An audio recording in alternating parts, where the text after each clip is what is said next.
Le 12 juin dernier, au Théâtre de l'Œuvre de Paris, s'est déroulée la première édition du Psychodon, un temps de mobilisation autour des maladies psychiques afin de sensibiliser le grand public et de faire connaître le travail de nombreuses associations qui ont un grand besoin de soutien. C'est quand même incroyable qu'on ne parle pas plus des maladies mentales en France. C'est donc ce que vous nous dites, c'est 20% des Français qui sont touchés, sans même compter l'entourage. En face de ça, on sait aussi, et les médecins nous disent qu'on peut guérir des maladies mentales, on ne le dit pas assez. Il n'y avait pas de grand événement fédérateur sur la maladie de handicap psychique, comme il y en a par exemple pour le sida ou pour la myopathie.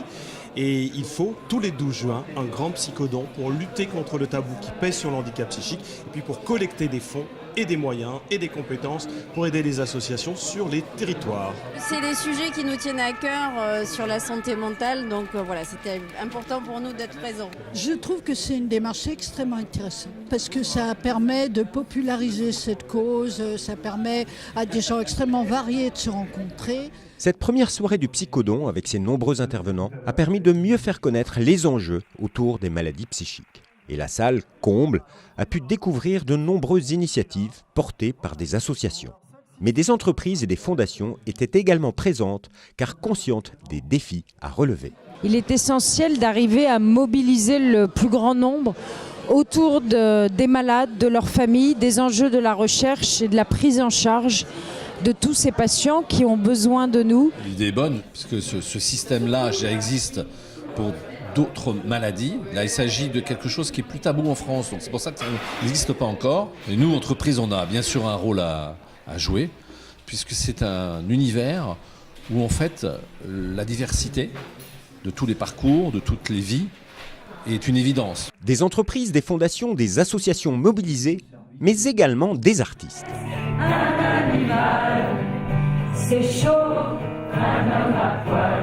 Le public a pu découvrir de nombreux artistes qui souhaitaient participer à ce premier Psychodon.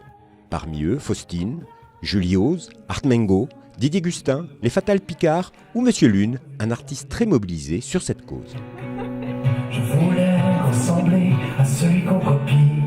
Maintenant quand je fais un paix, un déo est sorti. Et la soirée s'est terminée avec Olivia Ruiz, la marraine de cette édition du Psychodon.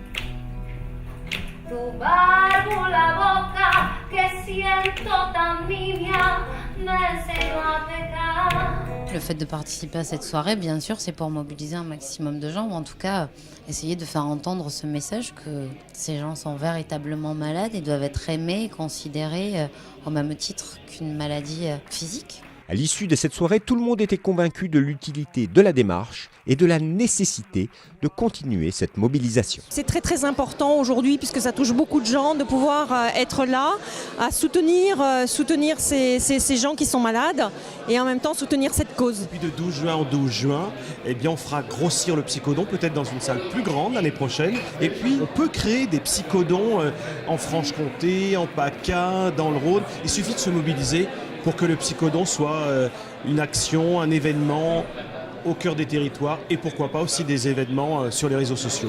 Rendez-vous le 12 juin prochain pour un nouveau Psychodon, cette fois-ci à l'Olympia, mais vous pouvez aider et participer toute l'année sur psychodon.org.